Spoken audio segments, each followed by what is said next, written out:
ہجہ کے یہ 10 دن کتنی اہمیت رکھتے ہیں، اس پر غور کیجیے۔ ان 10 دنوں میں ہمیں کیا کرنا چاہیے؟ ہم کو زیادہ سے زیادہ استغفار کرنا چاہیے، اللہ سے معافی مانگنی چاہیے اور اپنے گناہوں کی توبہ کرنی چاہیے اور اپنے عملوں پر غور کرنا چاہیے۔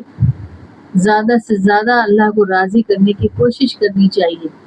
یہ حج کا مہینہ ہے اور اس میں جو حج کرنے جاتے ہیں لوگ، اللہ تعالیٰ ان پر مہربان ہوتا ہے اور ان سب کی توبہ قبول کرتا ہے۔ تو جو لوگ نہیں جا سکتے یا نہیں جا پا رہے ہیں تو وہ مایوس نہ ہوں، وہ یہاں بیٹھ کر بھی اللہ سے معافی مانگ سکتے ہیں اور اللہ کو راضی کر سکتے ہیں اپنے نیک عملوں سے۔ تو زیادہ سے زیادہ ان دنوں میں نیک عمل کیجیے اور اللہ سے معافی مانگیے اور سچی توبہ اللہ سے کیجیے۔ ہمارے جن عملوں میں بھی کمیاں ہیں، ہم اپنے اوپر غور کریں کہ ہم نے ابھی تک کیا عمل کیا ہے، کس طرح سے ہم نے اللہ کو راضی کیا یا نہیں کیا، اس پر غور کریں تو آپ دیکھیں گے کہ سوائے کمیوں کے اور کچھ آپ کو نظر نہیں آئے گا۔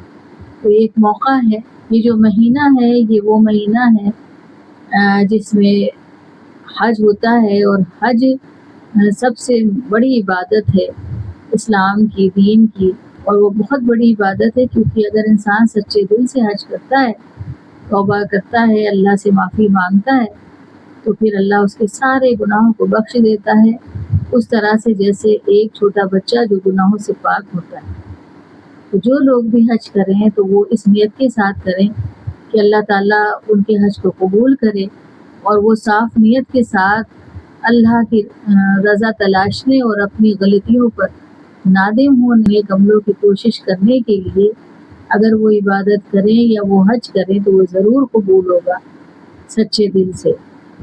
اور یہ اس لیے بھی ہے کیونکہ اس پہ غور کرنا چاہیے کہ حضرت ابراہیم علیہ السلام کا جو امتحان ہوا کہ ان کے بیٹے حضرت اسماعیل علیہ السلام کو اللہ کی راہ میں انہوں نے قربان کرنے میں تھوڑی بھی دیری نہیں کی، لیکن یہ تو اللہ کا امتحان تھا جو اللہ تعالیٰ ان سے لے رہے تھے، لیکن وہ اس میں کامیاب ہوئے۔ اور اللہ کو کسی انسان کی قربانی نہیں چاہیے تھی، بلکہ اللہ کو اس کے نفس کی قربانی چاہیے تھی، اس کی خواہشات اور اس کی محبتوں کی قربانی چاہیے تھی۔ اس میں حضرت ابراہیم علیہ السلام پورے اترے، اللہ نے ان کی تعریف بھی قرآن کریم میں کی ہے۔ تو یہ مہینہ بہت متبرک مہینہ ہے۔ یہ مہینہ صرف کھانے پینے کا مہینہ نہیں ہے بلکہ توبہ کرنے کا مہینہ ہے اور اپنی نفس کو قربان کرنے کا مہینہ ہے۔ اور نفس کیا ہے؟ ہماری خواہشات۔